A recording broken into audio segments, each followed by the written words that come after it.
the No Dunks podcast on the Athletic Network. It's Thursday, August 5th. I'm J.E. Skeets, rolling with the homie there, Tass Mellis. What's up, everybody? Tass, got our top shot hot boy, Trey Kirby. USAO! USAO. We have the international man of mystery, taking it to the max, taking it to his Kleenex box.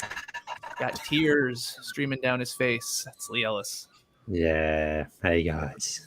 Hey, what's up? Hey. What's up, Lee? And finally, the man making the magic happen. It's JD. Hello. There he is. Here we are. Shout out to the stream team for joining us live right now on YouTube here on a fine Thursday morning. Smash that like button. Leave a comment below the vid. Help us defeat the algorithm. And if you haven't, come on, subscribe to No Dunks on YouTube. Keep sending in your questions and comments for the next Beach Steppin' podcast. Email them in, nodunks@theathletic.com. And finally, go grab your sweet No Dunks merch over at nodunks.com. Shirts, hoodies, shorts, mugs. It's all available there. All right. We will talk a little more NBA free agency. Things are slowing down, but there's a big one involving Spencer Dinwiddie heading to the Wizards, a couple other minor deals. We'll get into those later in the show because we are starting with a little Olympic men's basketball recap, hence why Lily is so sad. And TK is on top of the world because USA and France, guys, are set for an Olympic rematch in the gold medal game on Saturday. Friday night for everybody on East Coast team time, 10:30 p.m. Eastern is when that game will be on Peacock or wherever you illegally download and stream it. But let's get into the games from early this morning, and then this morning we'll start with Team USA Australia. That was the one we were all excited for. We had a bet on it, for crying out loud. And Durant and Holiday, they rallied Team USA past Australia, past the Boomers, to Olympic men's gold medal game. Down early, TK, but no problem when you got Durant and you got that third quarter. These guys just crush it in that quarter. Ain't gonna lie, they had us in the first half, Skeetsy. Woo! 5 minutes left in the first half. The Boomers went up 15, and Greg Poppy called a timeout, and I'll admit it, I listened to the Cold Chisel song during the second quarter. I was shook. I was like, uh-oh, I got to go deep into the Cold Chisel archives here. But then Team USA came out of the timeout with renewed purpose and strong faces. And also they started making jump shots, which was the real change, I thought. They missed their first 10 threes, the Americans did. They hit 2 at the end of the second quarter there, cut the lead to 3 at the end of the first half. And you could tell that the tide had turned. USA, like you're saying, Skeets, came out in the second half with what's becoming their signature, a huge third quarter run. They won the third quarter 32-10. They went from down 15 to up 19 in about 10 minutes, and that was the game. The Aussies pulled their starters with about 3 minutes left in the fourth quarter to save them for the bronze medal game. And to me, it was cue the Melon Camp, baby! Fun game. Big stars in this one. Kevin Durant, again, finished with 23 for a while there in the first half. It seemed like he was the only guy who could score for the United States. In the second half, he was wreaking havoc on defense again. This guy is putting together quite the defensive performance for Team USA so far in the Olympics. But he wasn't even the best defender on the Americans yesterday. That second star of the game, no doubt, Jrue Holiday was all over Patty Mills. Mm-hmm. He was all over the court. He had a steal. He had a block shot. He had 4 offensive rebounds. He was really doing it all out there. I think he finished with 11 points, 8 rebounds, and 8 assists. The third star, I'm splitting it between 2 guys, Devin Booker and Zach LaVine. Booker had 20, LaVine had 9, but I'm more impressed that both of these guys are really committed to defense. That's one of the best things about watching a Team USA team put things together, is that when the stars really embrace being a role player, because they're not going to be the number one guy out there. You think about Andre Iguodala or Carmelo Anthony, both guys who are not necessarily playing their roles that they would be playing in the NBA, but it works perfectly for Team USA. Booker was awesome on the ball. LaVine was living in the passing lanes, getting the dunks. And defense really won Team USA this game. They started making some shots, but they were just all over the place, switching and trapping and getting deflections and getting out on the fast break. That's what they're going to need in the gold medal game against France. Yeah, Lee, be honest. How excited were you when they went up 15 there? And you had Ingles starting the game splashing threes, and they were rolling, and Team USA couldn't hit a shot, like TK said. Like, were you feeling good? Were you getting excited? Were you starting to look ahead to the gold medal game? Talk me through what happened. Did you even watch it live last night? Did you watch it this morning? Talk me through it. It was a rewatch this morning. And, the FIBA game is only 40 minutes. I think we should actually make it only 20 minutes. I think going forward, that would be the way to do it. Because, honestly, when they built that 15-point lead, it was just before Matthijs Thibault got that 3-point play. I was like, man, the USA, I think through about 15 minutes here, had 23, 24 points. It was like Australia's defense was everywhere. They were moving. They were rotating around. And it seemed to be like basically they were relying on Kevin Durant to bail them out, and he wasn't able to do it at that point. And I was feeling great. Dante Exum was looking great out there. The ball was just zipping around everywhere. And I was like, this is the way to beat the USA. Keep that ball moving and get those open shots. Chris Goulding hit a couple of threes. But once the US kind of closed that first half with that run to bring it back to 3 points, or 2 points, was it? Maybe I can't remember. But it just felt then that it was like they'd kind of figured it out, that what they need to do was to keep going to Durant, and then they got the points there from Booker, and Australia just didn't have a counterpunch in that third quarter. That was the real problem there. Once that lead got to sort of 8-9 points, we were coming down, and it was like, how are we going to get a basket here? And I don't think we scored for the first 5 minutes of that third quarter. And that was just the problem. It was just our offense just evaporated, and the US confidence was so high. It was really, really tough to see Australia getting back into the game. So disappointing end, certainly. Great start. Really, they looked good, and I thought, at least we're going to cover here. But you don't even want that. You don't want to cover. You want to lose and lose, lose the right way, and that's to not cover. That's a cheap way of not losing. So, I didn't want to get here this morning and lose the game and have Trey sing. I'm glad we actually. Yeah. Okay. Fair. So when are you going to get to singing here? Are we saving this to the end of the show? Do you have an opinion on this? Are you sucking on some chili dogs? What version are you doing? Well, you'll have to wait and see. I've spiced it up a little. So, okay. JD, what do you want to do? You want him to sing his heart out right now and lose a bunch of viewers, or save it to the end? Let's save it till the end. Spiced it up. So, Lee, did you know the score before you started watching? Yeah, that's a good question. Well, listen, I got a few text messages last night, so when I woke up, I was like, "What?" And then I saw the score. I'm like, no wonder the text messages dried up a little bit in that. I got a few basketballs and eyes emojis coming through, and I'm like, don't tell me we've done this. And then I just noticed they sort of say this: the time they were coming through must have been when we were 15 points up, and then that was it. There was no more after that because the lead was gone just about after that. So, but it's fun watching back because you're like, okay, even though you know the result, you're like, I love it. Maybe the result's wrong. Maybe the result's wrong. You never know. But the it's FIBA fun website to see how it comes about. Yeah, it is when you know the outcome. I don't mind it at all. Yeah. This was Australia's best chance, and I thought they gave it a good shot, but it's just, look, the USA's depth really does shine through in games like that. Australia's got good, 4 players there, 3 or 4 players. After that, it's like, okay, this guy can fill in for a few minutes, he can play a few minutes, but the US can just keep going to that bench and keep going deeper and deeper, and everyone who comes out, you're like, oh man, this guy was an all-star too this year, or whatever it is. That's true, but I would also counter, I'm not sure Team USA is even playing for a medal if Kevin Durant's not on the squad. I don't know if that far-fetched, Trey. I think there's some truth to it. He has kept them in games, and then of course turned it on to have these massive leads in third quarters and second halves, and a lot of it is him. I think they would be still a great team, of course, if he's removed from the team, but I'm not sure they're beating maybe Australia or again playing for the gold medal on Friday night. I'm not sure. It's definitely not a guarantee because Durant kept him close. When they were down 15, it was only Durant who was able to score any of the baskets. And the main thing with Durant is that he's unquestionably the number one guy when he's on the court. And Team USA has finally started to really realize that. It's like when we need a basket, when we've hit a bit of a lull offensively, it's got to be KD. And maybe that's not what you want to hear from a Team USA team where it's like, hey, we just got to play some ISO ball with the best guy we got. You would think they'd be able to get some ball movement and stuff, and they did. They got shots in the first half. They got a bunch of open ones that were just bricks. And then Australia was also doing a great job getting a ton of deflections. I thought they had incredible hands for the entirety of the game last night, and they were challenging the U.S. three-point shots. They missed their first 10, but eventually it came back around to the point that they were hitting, and everybody kind of falls into line. Kevin Durant's taking the most shots, and then you're hoping to get good contributions from everybody else. Yeah, and then on the other side, you guys already said it, but I think when you said there, Lee, we need a basket. Australia's got to stop the bleeding here. And I think usually that would be Patty will get us something. You know, especially FIBA Patty. but not with Jrue Holiday wrapped all over him. Tass, he was incredible again. I know you were tweeting about Jrue there, and just how awesome he's been in the entire Olympic run here, but especially in this one, just bottling up an NBA player in Patty Mills, making him sort of non-existent. Yeah, but Patty missed open shots to start this true. game. He was kind of cold. He just didn't have a good game.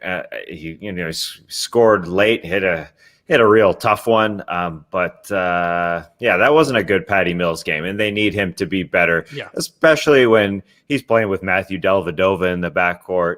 And as Lee said about the depth on this USA team, the depth looks good when they're all playing their roles really well. And that's what they're doing right now. Zach LaVine and Devin Booker are just waiting off the ball while Kevin Durant goes to work. And then, if they double Kevin Durant or somehow get it out of his hands like they did, Kevin Durant ready to swing that thing, and Zach LaVine and Devin Booker are just off the ball guys who are ready to score. And that's the beauty of this team. Yeah, they have a clear hierarchy. And, you don't usually see that with USA teams where this is the number one guy, but the ball is going through Kevin Durant each and every time. And Devin Booker said after the game, there was a tale of two halves, but also that guy's our leader, and we're just playing behind him. And I think Kevin Durant will be the flag bearer when they win the gold medal at the closing ceremonies. They had a basketball player. They had Sue Bird as one of the opening ceremony flag bearers, along with Eddie Alvarez. They had two opening ceremony flag bearers. I think KD will hold it. I mean, he is just absolutely incredible right now. And they just have a real good sort of squad right now from top to bottom. And, Zach LaVine's just chilling out there. He's allowing Kevin Durant to make plays as me and Trey were tweeting about. I think that's what they got to do. That's what Zach LaVine has to do when it comes to the Bulls. Just let DeMar make some plays, let Lonzo Ball make some plays, and, chip in and then get scrappy like Devin Booker on the other side. Devin Booker, him and Devin Booker came into the league 1 year apart. Devin Booker just went to his first playoffs. Zach LaVine has never been to the playoffs. If you get scrappy like Devin Booker, start to play D like Devin Booker, and let, like Devin Booker, let Chris Paul do it, let DeMar score on your team, let Lonzo Ball score on your team, and then, things will change. So anyway, back to the USA. They obviously are the better team right now, but in a 40-minute game, every basket really counts. There's less basketball. So it's just 16.66% less basketball with eight less minutes on the clock. So I think, when Joe Ingles comes out and bangs home those first threes, those are important shots. But it was crazy to see it turn like that in the second quarter, and the USA just really amp up the defense like they do in every frickin' third quarter now. The Boomers were able to catch the ball wherever they wanted in the first half. And in the second half, they weren't. They were not allowed. Ixnade on the catch A. Yeah, it's a shorter game, but I still saw some My Buddy Grishes and old Armenian men saying it was over there when the Boomers were up 15. The receipts are out there. They're on Twitter. Yeah. We saw them. I saw a couple on IG as well. This one's over. TK, get ready to start singing. I guess TK even admitted he was looking up the lyrics, so maybe you were feeling a little concerned about the cover at least. But Skeets, I was like, am I going to really have to go back and watch our own streams to see which one of these songs Lee said I have to sing? I wasn't even 100% sure. I think it was the hit K-San, perhaps. That's right. Straight up banger, as far as I'm concerned. I made it all the way through it today. But the other thing that kind of caught me off guard, I didn't realize that the singer of Cold Chisel was Jimmy Barnes from the Screaming Above the Mountains meme that went around a couple of years. So I was getting a lot of that tweeted to me last night. And I was like, damn. I'm really going to have to chisel here. No, you are not. Bonzi. Instead, we're getting a little Jack and Diane, the spicy version, apparently. Lee Ellis remix later in the show. Anything to add to this, Lily? Team Australia will now take on Slovenia in the bronze medal game. And Australians in basketball, men's, have never got that medal. So still, of course, playing for something. I know it's maybe not the gold that you were hoping for, but a medal would be a medal. Yeah, it would be. It would be nice. You know, you want it, but like, You're over it now. This was our best chance to go for gold, and I know we're going to finish fourth. We're guaranteed to finish fourth. We always do. Come on, mate. It's hard to not feel deflated and just a bit more like, we were so kind of close, but not that close in the end. You know, like I was there in Athens. We led by after 3 quarters against the USA, and I'm pretty sure it was Dwayne Wade who came out and punched Australia in that 4th quarter. We've been close before in a real game against the United States, but we haven't been able to finish off. Of those two or those 2 exhibition games, they're fine.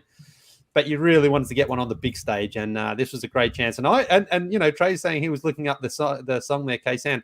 I thought Greg Popovich had a little bit of concern on his face there too, because he's seen this before from Patty Mills doing it to him, and I was just like, this is the one. But unfortunately, it wasn't to be. So Do you think Ben Simmons would have made a difference putting him on Durant? Who cares? I mean, if he doesn't want to play, honestly, if he doesn't want to play, he's too good for Australia. He's going up against some guy in a gym. That's what he wants to do. Go and do it, man. He hasn't missed a shot yet against that guy. Exactly. Like, he's too good for Australia, so don't bother. We don't need him, to be perfectly honest. We came very close without him. So if he doesn't want to play, don't play. There's plenty of Australians out there. Guys like Dante Exum, who's a free agent, he put it on the line for this team because he was like, it means more to me than to sort of protect what might happen. I thought he played well. He almost got an injury there again. Maybe he does find his way back into the NBA, but I just like the fact that he dressed up and went out there to play for Australia, knowing that an injury could have maybe kept him out of the league. Ben Simmons making up excuses about whatever he wants. So don't play. No one cares.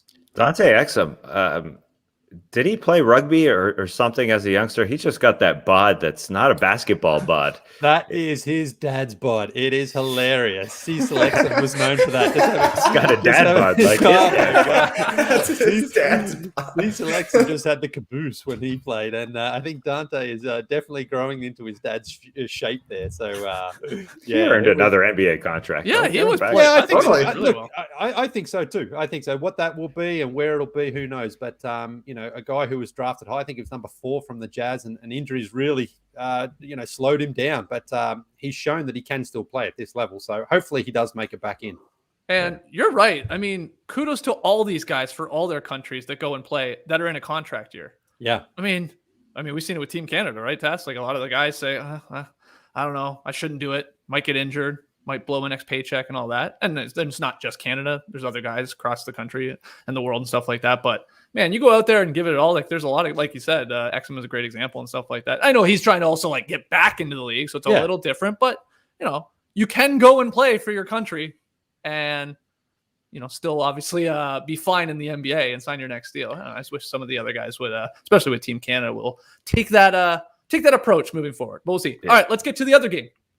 Really exciting here this morning, man. I love breakfast basketball. I freaking love it, man. It's so much fun just to like, while you're eating your magic spoon, just to watch a game that some stakes to it. It's great. What an ending! Batum block on the final possession puts France into the gold medal game, like we said, against Team USA. They get the semifinal victory over Slovenia, and Luka Doncic's streak comes to an end. It's his first loss in international play. He's now 17-1. But Lily, what'd you think of this one? Well, Doncic gets a triple-double, the third one in Olympic history, and it's a fairly big triple-double, 16 points, 18 assists. But overall, I actually think France defended him shooting and scoring the ball pretty well in this game. Batum, a lot of the time there, was just in his face, and Doncic, add him to the super sweaty team gang for sure, too. He was dripping in sweat. Yeah, he was so wet. Oh, man. But he looked to me, a little fatigued from probably doing all he's done there for Slovenia, and also, again, just that French defense made it so hard for him. And then he passed off in the end. I think it was Propelling who had that last lap. He was past Batum, and Batum made an incredible block. What a block! Oh, what a save! Exploded up there to pop that off the glass.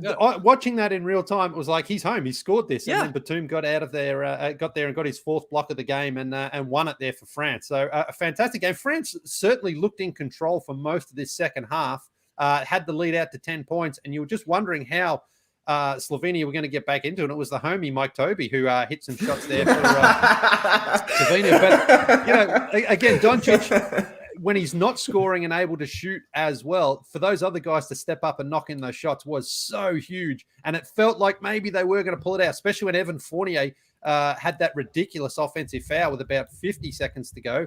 Slovenia had a chance, but they just couldn't quite get over the line. So fantastic game. Well done to France to hang on to win this one. And now we do get, I mean, either way, it was going to be great, USA versus Luka, but now we get a chance. The first game we saw was USA-France, and France pulled that out. And now we'll see if they can do it again in the gold medal game. But great game. Really, really fun game. Yeah, from the narrative standpoint, you're right, Lee. It was going to be either Durant versus Luka for like who's the best player in the world right now, and Luka's record would still be undefeated and all that. And then instead we get the rematch here, which is should be awesome. And this is, France played them the best, of course, because they beat them, and they've got a defense that can keep them in games like Team USA's defense does a lot of the time. What'd you think of this one, Tass? The final play there from Batum and just this game in general. Yeah, Nicky Batum, what a play, obviously. I don't think Propelling, who was blocked there, has any regrets. Like, sometimes when a guy gets blocked right at the backboard, you think to yourself, maybe he could have got it up there faster, but he stretched out. Like, he jumped from outside the key. His last step was outside the key and reached out. And Batum was just super long to make that block. Just an incredible recovery there by Batum. And then goes up to Luka Doncic to show him a little love, to console him there. Some Olympic sportsmanship right there. And talking about a guy who is playing for a contract. Nick Batum was a free agent when he went over to Tokyo and signed a 2-year deal with the Clippers to continue to play defense on Luka into the future, into the Western Conference playoffs, like he did just now against the Mavs. So that was awesome. What a block. Would Luka, if he could do it all again, would he pass it up to Propelling? Because he kind of had Rudy on the perimeter there. Right. Now Batum was shaded over, so it was a light double team way outside the 3-point line, and Luka made the right play. But I wonder if he was sitting there with his head in his hands thinking, do I want this thing back? Because Batum did a really good job on him. As Lee mentioned, great defense from France. They're just super solid defensively. So you can assume that Nick Batum will be the guy all up in KD's grill. In the gold medal game. Trey, what do you have to add to this game? Not a ton. It was definitely a fun watch. I thought Nando De Colo was incredible for France. He finished with 25 points, and he seemed to be a little bit more consistent as a scorer going to the hoop in the second half there than Fournier was.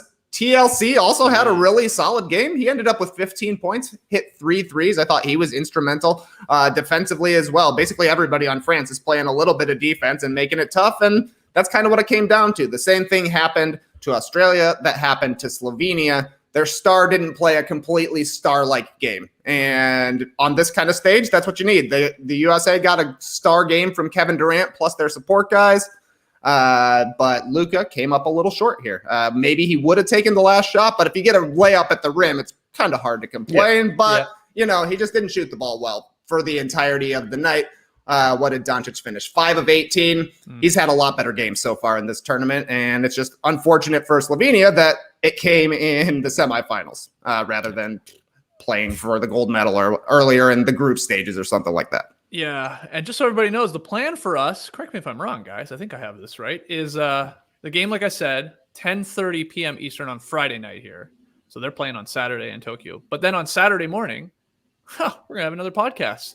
Little recap of that gold medal game. That rematch, can Team USA get the revenge against Rudy Gobert and Fournier and them with France? So we'll do a podcast. I guess we'll just go probably live around 10 a.m. Eastern like we normally do during the week. So subscribe to No Dunks on YouTube, and you can join us on the weekend to talk about that game and any other maybe deals that happen in the next couple of days. Okay. And we're going to cover the bronze medal game, of course, right? I'm probably not watching I that. agree. Yeah. I agree. Well, you never know. You know what? I'm probably okay. I could be talking I don't about it. know. I'm probably fine with that one as well. Let's just do the gold medal, guys.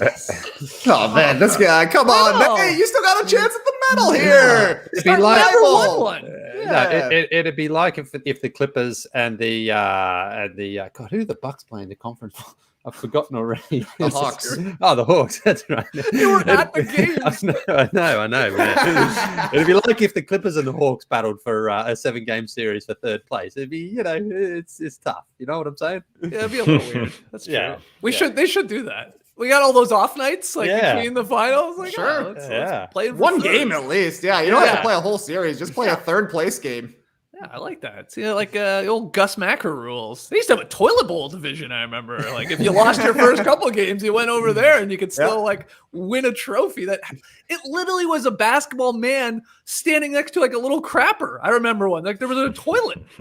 I'm serious. Look this up. I mean, I remember the Gus Macker logo basketball man. I don't remember. I'm positive there was at one point. Like a toilet bowl. The toilet trophy. Yeah. Which is actually funny. That's awesome. You'd almost want it. We would throw our first couple of games so we could go have a chance at that one. Give me the crapper. Yeah, give me the crapper. All right. So that's the semifinals there of Olympic men's basketball. We will, again, on Saturday morning, recap the gold medal game that happens Friday night on East Coast time between France and USA. Very, very excited for that. All right. We'll get to day 3 of NBA free agency, but let's take our first quick break. Oh, from cats to cereal. One thing to know about breakfast cereal is that it is very good at all times of the day. Another thing to know is that your typical breakfast cereal is a straight up sugar bomb. But the last thing to know is that Magic Spoon is built different, literally. Unlike those other cereals, Magic Spoon is a walking bucket of good stuff. 0 grams of sugar, 13 to 14 grams of protein, and only 4 net grams of carbs and 140 calories in every serving. It's keto-friendly, gluten-free, grain-free, soy-free, low-carb, and GMO-free. Flex emoji, snort emoji. Magic Spoon has flavors for days. Cocoa, fruity, frosted, peanut butter, blueberry, cinnamon, My mind is still reeling from JD mentioning that maple waffle has become a Magic Spoon staple. The game has changed, but one thing that hasn't changed is the great deal Magic Spoon is offering No Dunks listeners. Head to magicspoon.com/nodunks and use code NODUNKS to get $5 off your first order. That's magicspoon.com/nodunks. Use code NODUNKS to get $5 off your first bowl. Big ups to Magic Spoon for the Magic sponsorship. Check out this opportunity. We're finally not selling you something. This is a free shot to do something cool, so listen up. We have teamed up with the Royal and Ancient Golf Club of St. Andrews to offer you the chance for a once-in-a-lifetime experience to be at one of golf's biggest events in 2022. We're giving our listeners the chance to be at St. Andrew in Scotland for the 150th Open Championship next summer. You will see the likes of Tiger Woods, Rory McIlroy, Phil Mickelson, and defending champ Colin Morikawa battling out to be the champion golfer of 2022. And you and your friends and family can be there by entering a ballot today at theopen.com/theathletic. The Open is one of the most prestigious events in sport, and this 150th Open at St. Andrews in 2022 will be a special one. So for your chance to be there, head to theopen.com/theathletic and enter the ballot for the 150th Open at St. Andrews in 2022 today. That's theopen.com/theathletic. All right, back with No Dunks. Right before the break, we were talking about the Gus Macker tournament, which was the old 3-on-3 basketball tournament. I guess in North America, I don't know if it was a worldwide thing, but I said I think there was a toilet bowl trophy that if you lost your first couple of games, you went into the toilet bowl side of things, the bracket, like the loser's bracket, but you could win something still in the end. Trey, you said you found some, so it was a real thing. I wasn't making this up. There's a lot of them out there, Skeets. Yeah. They haven't even stuck with one design for the entirety of the toilet bowl. Here's the one I think you're referring to. Yeah, that's the one. Wow. Gus hanging next to a John. That's amazing. Getting ready to go busy. I don't know. That's pretty funny. Just a golden toilet. And then here's the other one, which is just a toilet with Gus, a tiny toilet with Gus on the back. I also saw some that are like, like maybe acetate or something, kind of like see-through, sort of like our synopsis awards for anybody who would possibly understand that reference. But a toilet trophy. I don't know which I would rather have, the one with the little toilet to the side or the just straight up single shitter here? I like the one where Gus is like, I just dropped a massive load in there, and he's pretty happy. Like, I'm not even gonna put the lid down. Yeah, put it down, buddy. Lee, do you have a favorite? Probably the gold. I think a golden crap is pretty nice. Yeah. We could even brand it no dumps. What about That's that? Not bad. All right. If we ever do, a no dunks 3-on-3 tournament, we're bringing back the toilet bowl bracket. And no dumps. I like that, Lily. That's good. Okay. Well, it was a real thing. I didn't make it up. Good to know. Okay. Let's recap day 3 of NBA free agency.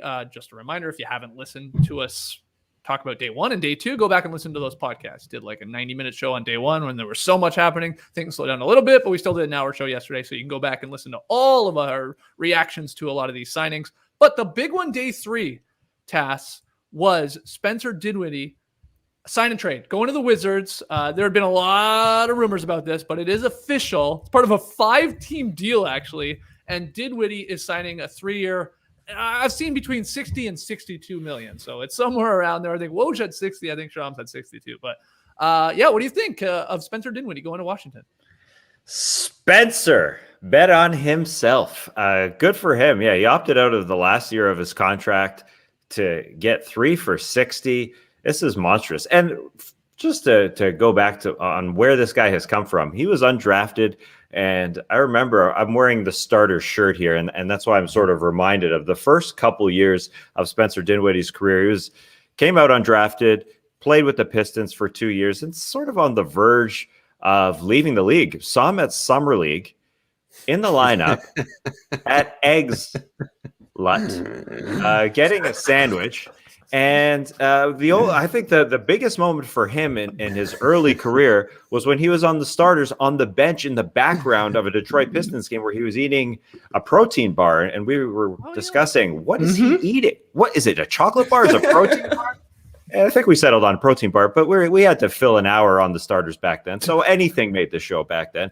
But he was just on the verge, on the cusp. He's sort of like Cameron Payne, and he's fought back like crazy. He's kind of 3 years on the cheap in Brooklyn. Then he signed for 3 for 39. And in the last year, opted out to sign, 3 for 60-ish, and will be Bradley Beal's backcourt mate in Washington. And they have just as deep a team as I should say, a deeper team than last year. I think just as good a team as last year with Russell Westbrook, because what they got back from when the Russell Westbrook trade is makes them a solid team. Besides Beal and Dinwiddie, they've got better role players because they got Montrezl Harrell and Caldwell Pope and Kyle Kuzma to go along with their youngies and Rui and Gafford and Denny Avdia.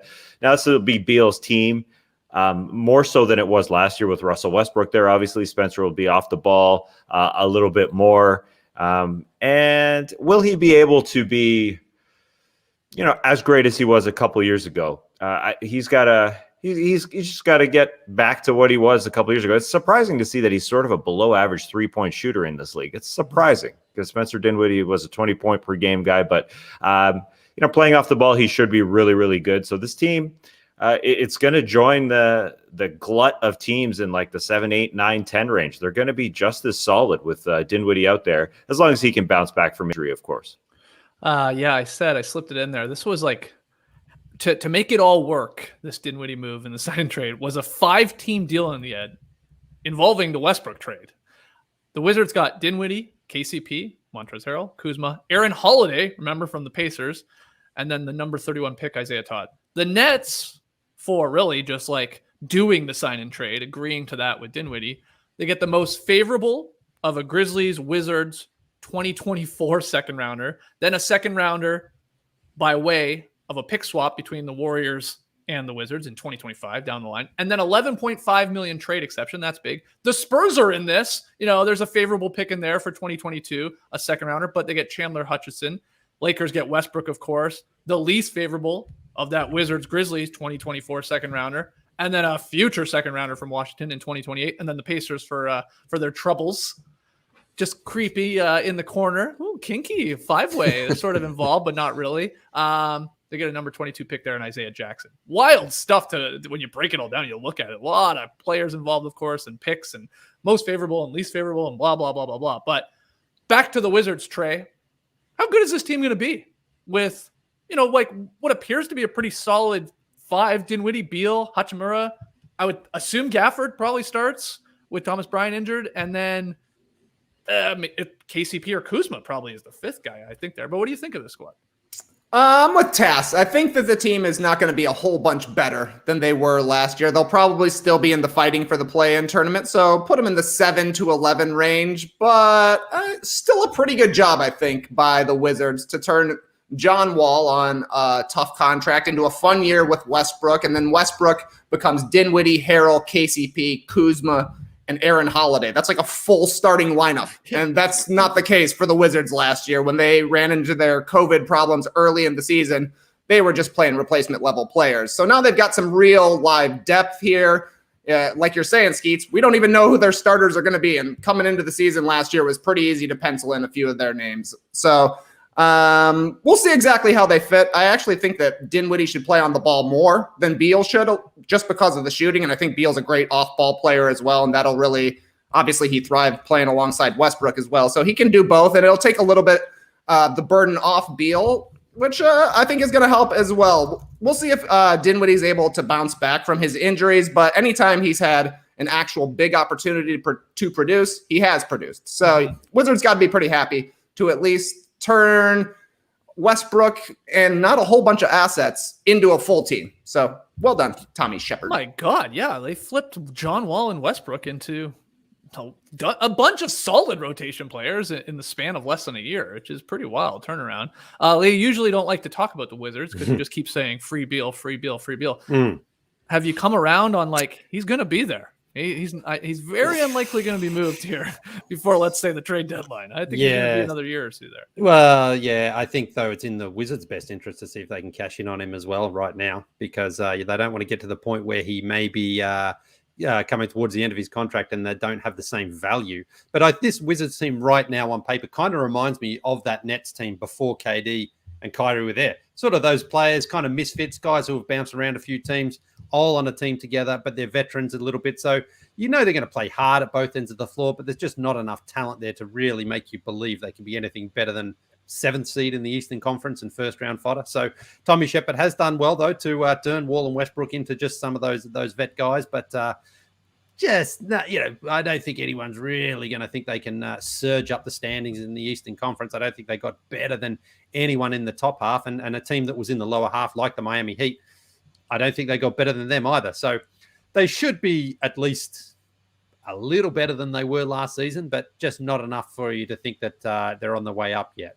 Yeah, but this Dinwiddie deal, I mean, he's getting paid, like you said, Tass, betting on himself. It's not crazy, though. No. For a guy at his level to get $20 million a year in today's game, that's Lonzo obviously, of course, movable, need be, and you're not like, oh boy, we're locked into this forever. Not at all. So I like the moves. I hear what you guys are saying. It's sort of like, they almost remind me of a Pacers squad now, where it's like, oh, they got a lot of good guys. They have a really good team, solid team, but what's their ceiling? It feels like a 4th or 5th seed. That would be their ultimate ceiling. And it's can you even see them winning a first round? Probably not, unless there's an injury to the other team. But they're sort of usually their goal in that organization is let's make the playoffs, let's get in there, and let's at least compete. Sort of like Indiana, if you think about it, that's sort of the type of vibe that they go for, and not a complete tear down and rebuild. But you're right, Lee. They could cash in on Beal if they want to. Maybe it's a slow start or something like that. There's a high demand for him, and it's they try and get the boatload of picks and really, really lean into a rebuild. But I think they're going to give it a go with Wes Unseld Jr. there as their new coach. And it's maybe they surprise people early on, and they're actually in the mix. Let me just jump in. I made a mistake, and I said Spencer Dinwiddie was undrafted. He was a 2nd-round pick. What a boner of a move that was by me. Also wanted to jump in with this crazy stat that Zach LaVine, going back to USA Basketball, won 4 games in a row now. That's the longest of his career since college. I saw this going around. That is unbelievable. Yeah, he's been in the league for 7 years in a row. He's played for terrible teams. I know, but 4? He was the first year with the Bulls. They went on his first year with the Bulls, which was his 4th year in the league. They went on a 6 or 7 game win streak, but he was injured. So that ixnays it. But he's been in the league 7 years, played with the Wolves for 3 years, and then the Bulls for 4. Yeah, never been a part of 4 straight wins since UCLA. That's amazing. Until next season. That's astonishing. Yeah, I would hope so. Yeah, if they don't win 4 straight games next year with this new squad, then things are really going rough. Other news here, Danny Green signing with the 76ers. 2-year deal, $20 million. Lily. No, Trey, let's go to you first. I mean, who cares? It's Danny Green signing with the Sixers. Yeah, exactly. I'm sure me and Lee got the same take. Who's going to complain about a Danny Green deal here? 2 years, $20 million, $10 million a year for a quality starter. Totally worth it. Exact kind of player that the Sixers are going to want to put around Joel Embiid and whatever they happen to get for Ben Simmons if they do move on from Ben Simmons. I also think Danny Green is kind of like a perfect Sixer because when he looks bad, he looks just brutal. To the point that it almost overshadows the fact that he's good for the entirety of the season. It's like he shot 40% from 3 last season, but you're more likely to remember Danny Green going like 2 for 25 over the course of 6 games than you are for him shooting 40% for a whole year. If you saw Daryl Morey's tweet last night, you already know the Sixers had the best starting lineup in the league last season when healthy. I don't know if that implies he wants to run it back with Simo, but the Sixers were up 2-1 on the Hawks when Danny Green went out with his calf injury. We don't know what the Sixers are going to look like on opening night, but Danny Green is going to be able to help regardless of if Simmons is there or not. Yeah, Lee, you were all excited about Furkan Korkmaz coming back there with his deal, Philly. Now we got Danny Green. They're replacing, of course, their bigs there, and Dwight Howard and Mike Scott with Andre Drummond and George Niang. But what do you think of the Danny Green move here? Yeah, he's a good veteran regular season player. He wasn't good against the Hawks before he got injured. I mean, that first game, remember, he was chasing around Trae Young and he was getting absolutely smoked. But you know that Danny Green, because of his finals experience and his playoff experience, at the end of the game, if you need someone to make a shot, he's good to have out on the floor because he has hit some big threes throughout his career. So that's a fair deal for a guy at this stage of his career, $10 million a year for a couple of years just to shoot some threes, play some defense during the regular season. He should be fine. He's a good guy too. He's a good guy to have in the locker room, I think. I remember talking to him at the finals. He's a nice fella, old Danny Green. Did you ever see him in line waiting for a breakfast sandwich anywhere? No. You were with me when we saw Spencer Dinwiddie. I was. Right, I knew you were going to bring that story up. I just knew it. He was waiting. He had to wait just like the rest of us. Well, that's what I was going to say. That eggs line. You've got a bit of time. Eggs loot, as eggs loot. You've got a bit of time on your hands when you're waiting for eggs loot. It's worth it, but you're always Pretty waiting at least 45 minutes for your food there. So you can spot. But you spotted him. I didn't even know it was him. You were like, "That's him. That's Spencer Dinwiddie." I was like, "Oh yeah, wonderful. Ever talk about him?" Please got the cool story, bro, on this one. Yeah, that's Spencer Dinwiddie. Great stuff. Tass, anything to add to this? I do find it interesting that this Philadelphia 76ers team was the number 1 seed and everybody not talking about them whatsoever just because they have the Ben Simmons thing hanging over their heads. But everybody putting them in the tier 2 behind Milwaukee, Brooklyn, pretty emphatically, just not even throwing them a bone. They were the 1 seed. They are very good. And Danny Green will help out. I did go to Daniel Richard Green Jr.'s basketball reference page, and I saw his nickname is Icy Hot, which first, whatever, why would he be nicknamed Icy Hot? But with the way he runs with that stiff back, maybe that's why his nickname is Icy Hot. So it's kind of fitting if that's also it. Also, what Trey said, he's like the guy will hit 10 straight threes, hot, and then we'll go, that's a good point. 2 for 20, icy. That's probably why. Could call him hot icy, I guess, but it doesn't work at all. Danny Green, though, does have one of the most recognizable gaits in the NBA. Oh, yeah. Like, if you see him run, he's got he almost has wings a little bit when he's going. His hands and elbows both point backwards. Yeah. He's very Hit me with the cool story, bro, if you want. Yeah. All right, some other little minor deals here. Let's slip this one in. Victor Oladipo agreeing to stay with the Heat. 1 year minimum deal. Tass, we'll go to you first on this one. What was your reaction to the Oladipo news? It just pains me that Victor Oladipo is now signing for the minimum after being an all-star in this league. It wasn't that long ago, but then in that 18-19 season where he was an all-star, went down with that quadriceps tendon injury, a rare injury, and it took him a year to recover from it. And then he was part of the 4-way deal where he went to Houston. was chucking it up in Houston, but wasn't looking like himself. So then he got moved along for a smaller package to the Miami Heat at the trade deadline because he had diminished. So the trade package going back was Kelly Olynyk and Avery Bradley and a pick. And now after the Heat took that chance, it was 6 months ago where they took that chance. Now they're just taking this one last flyer. To me, I say it that way, and it pains me to say it, but it just feels like Victor Oladipo, who went under the knife again just a few months ago with that same area of an injury in the quad tendon area, is a little scary. I just think that this is probably his last real shot at being a great player here, because it's the same injury over and over again, and he just hasn't looked the exact same. We thought obviously you take a flyer on him, but at the same time, he's a guy who likes the ball in his hands. I just wonder how it's all going to fit. Hopefully he just gets healthier. Anyways, that's really what it comes down to. He's such a great player. Were you surprised at all with this, Trey? I'm not surprised that he got a veteran minimum deal. He wasn't very good in Miami. And at this point, if the Heat get anything out of Victor Oladipo, that's going to be a win for them to get a contributor on the veteran minimum for a team that's got a huge salary cap. That's going to be nice. Oladipo, though, turned down a 2-year, $45 million deal in February from the Rockets. Probably should have took it. Lee, you agree with that?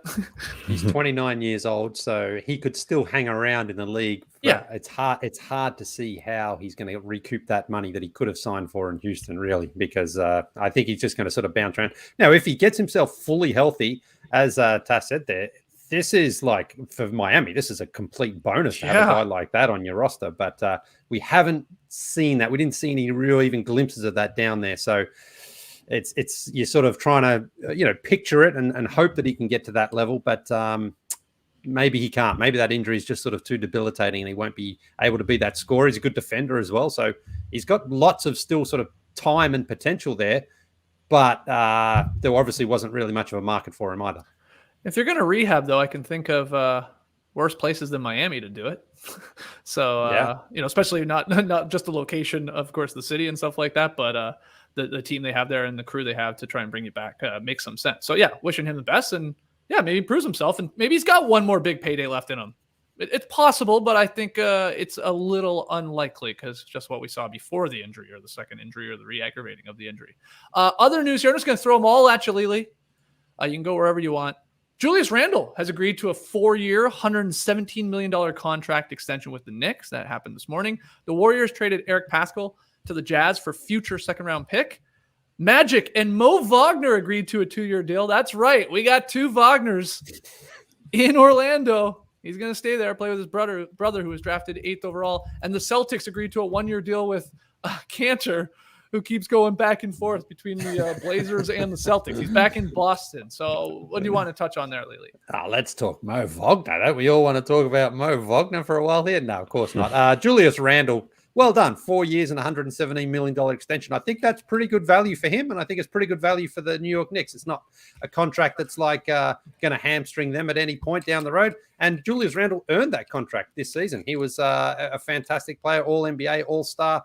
Did a great job. Obviously, the playoffs didn't go all that well for him. So I think that's pretty fair value for him. He's got 1 year left on his deal. So right now, he's basically got a 5-year deal worth around $140 million. I think that's pretty good for a guy who, he didn't work out in Los Angeles. He went to New Orleans and had a fairly cheap contract there.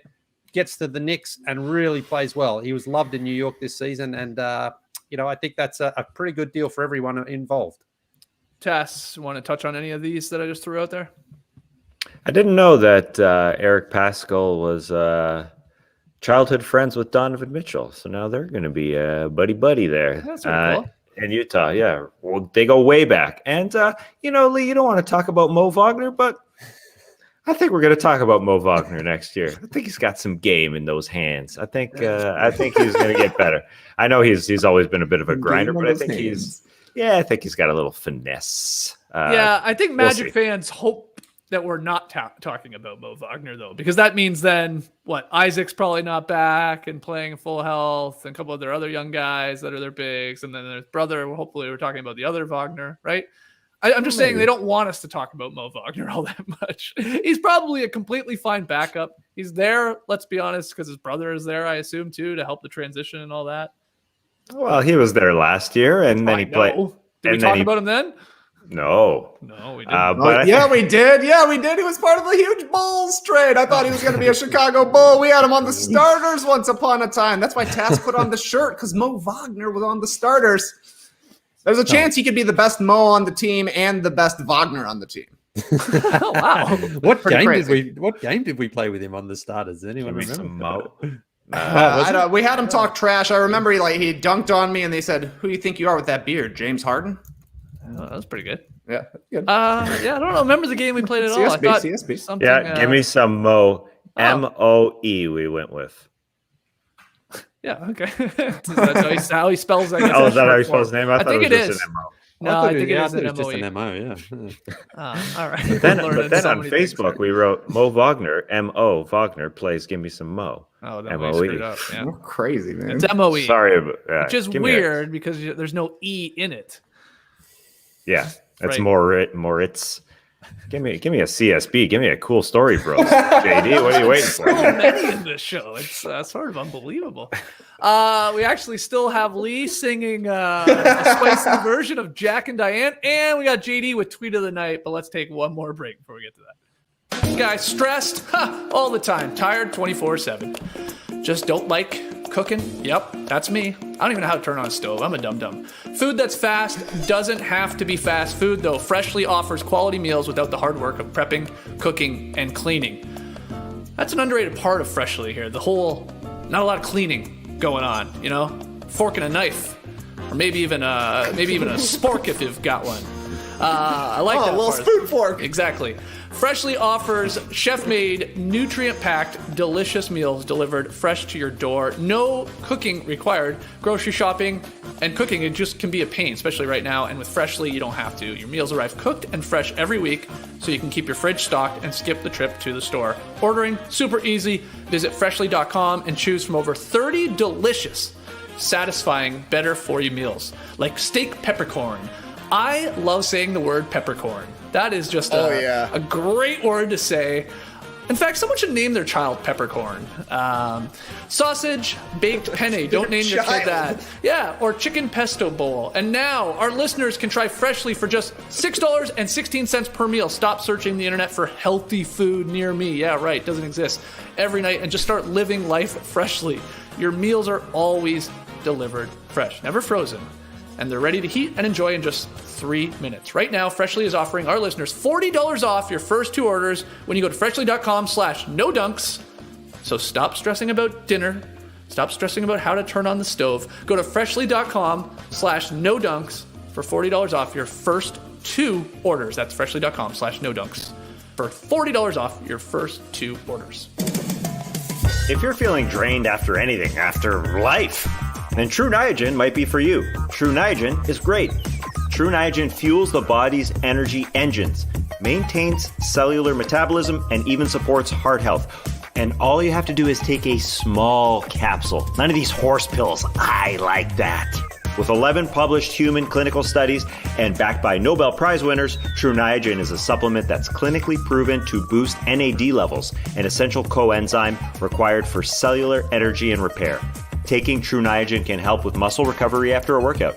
Add more vitality to your life today with True Niagen. Right now, new customers can save 10% on their first purchase by going to trueniagen.com/nodunks. That's TRUNIAGEN.com/nodunks to save 10% on your first order. trueniagen.com/nodunks. These statements have not been evaluated by the Food and Drug Administration. This product is not intended to diagnose, treat, cure, or prevent any disease. Okay, let's get to Tweet of the Night.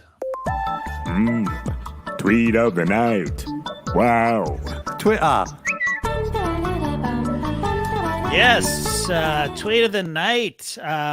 You guys know we have the best fans in the game, in the podcast game, and we've got many times we'll talk about memes and stuff, or we'll talk about stuff on the show that people will make into memes. And one guy in particular that does a lot of graphic stuff, he'll send in just random stuff, is Stefan Vasilev. And let me take you back to May of 2020. So over a year ago, Stefan tweeted this. Someone said, hey, you should try Rock Band unis. And I was hooked. So coming in first, I bring you the Minnesota Pearls naming logo uni by yours truly. Thank you, blah, blah, blah. And, they're Prince-inspired Minnesota uniforms. And they're actually pretty cool. I mean, I went back and looked at this tweet and I was like, oh, I liked this tweet. So you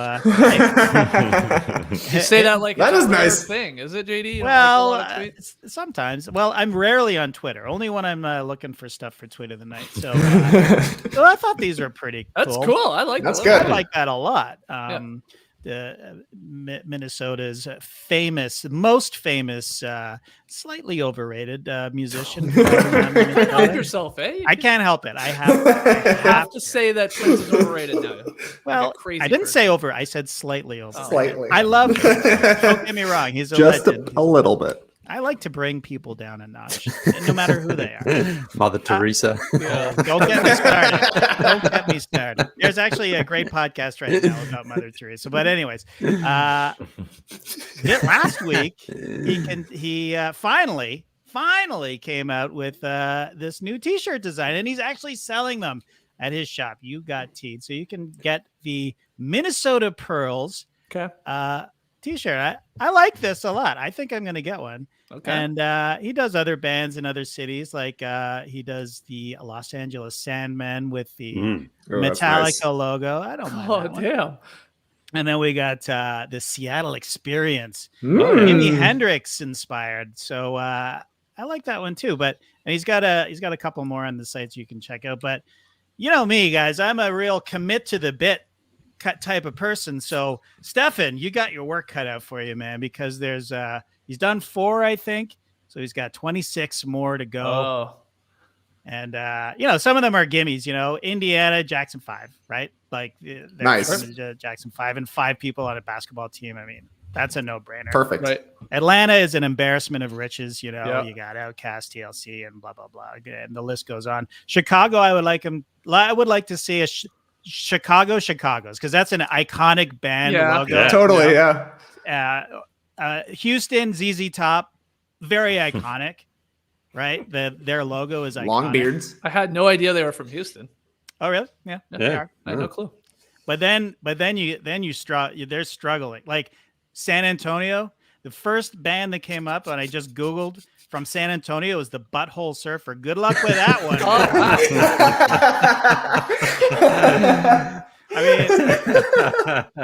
Utah is another one. It's like I was like, I don't know any. I got to the Osmonds before I recognized any of them. That's perfect, actually. That's pretty good. That is good. But I don't know what he's gonna do. I can't. Technicolor Dreamcoats, maybe. I forgot that. What about Toronto, JD? Okay, well, here's a request, Stefan. Don't do Drake. It's already been done. Like there's already Raptors Drake stuff.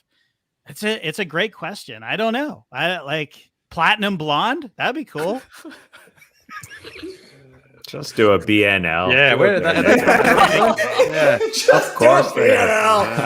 Yeah. Good call, Tassie. Good call. Anyway, shout out to Stefan. Yeah. All right. Shout out to everybody who sends us these designs and stuff. You Got Teed. Is that what it was? YouGotTeed.com, I think. Yeah. Okay. Yeah. Awesome. Well, this is the perfect segue here, really. Talking rock band inspired uniforms into Lee Ellis paying off his bet with TK.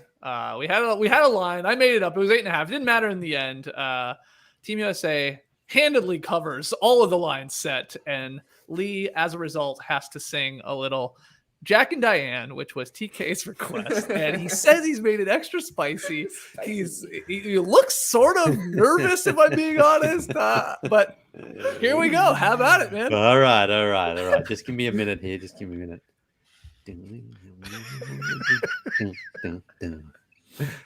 Little ditty about Jack and Diane.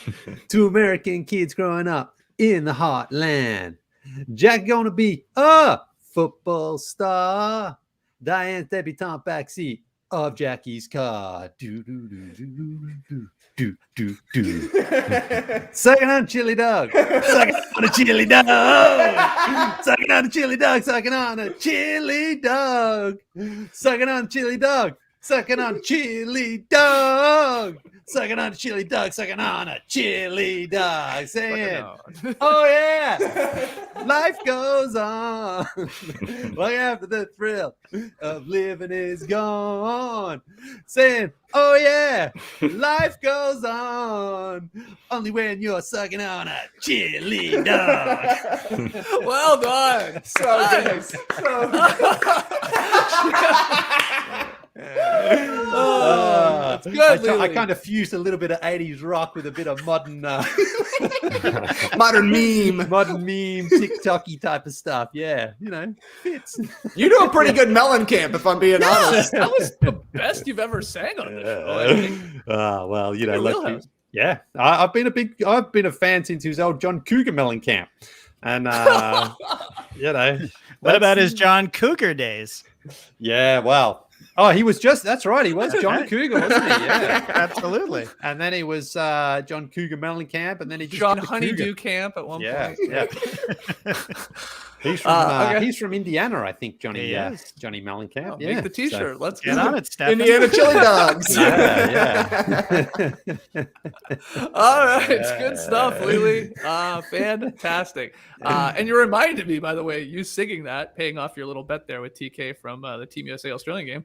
I do owe some pick and payoffs, summer content. So don't worry, we haven't forgotten. I got to pay off a couple of those. Great stuff. We'll call it there. Like I said, we're back on Saturday morning to recap the gold medal game, which is on super late on Friday night here, Eastern time in the States. So you can join us at 10 a.m. Eastern live on YouTube. That'll be fun. Keep sending in your questions. NoDunks@theathletic.com for our next Beach Steppin' podcast. Grab yourself an Athletic subscription. Go to theathletic.com/NoDunks. Hit up NoDunks.com for your No Dunks merch. Also support Stefan, but help your boys out too. Go to NoDunks.com. And finally, keep pushing it back because so much keeps happening in free agency. But tomorrow, it is the debut, the premiere episode of Fast Friends, where TK, JD, and myself start watching every movie from the Fast and Furious franchise. So episode 1 goes up tomorrow. What's the plan on posting that, JD, around the same time we do the normal show? Maybe a little earlier, maybe Okay. around 10-ish, 10 a.m. You'll get it. I mean, yeah. A little earlier. That's the exact same time we're supposed to We do usually our show. start at 10:03, though. So Right. a little earlier. Well, Okay. people don't usually get the podcast until Good point. 12 Good or point. 1. It'll be in your so. podcast feed a little Yes. quicker than normal than the Daily Show. Okay, so that's great. Fast Friends. If you want to, you got tonight to start watching the series, the rewatch. If you've already seen some, we talk about the movie in great detail. I've never seen it, any of them, so that's why we're doing this. So it's a lot of fun. I got a lot of questions. Where's this whole thing going? Trey's the expert. JD's along for the ride. It's a lot of fun. I think you guys will really enjoy it. Fast Friends tomorrow, back on Saturday. That's enough. Clipper Bros. You heard it here first. Have a great time. Turn up. Love you guys. Awesome. Thanks for joining us, and remember, here's a little ditty about Khao Road. It's a great restaurant in Toronto and a really long street in Thailand, but that doesn't rhyme. Embrace the day, people. You could stay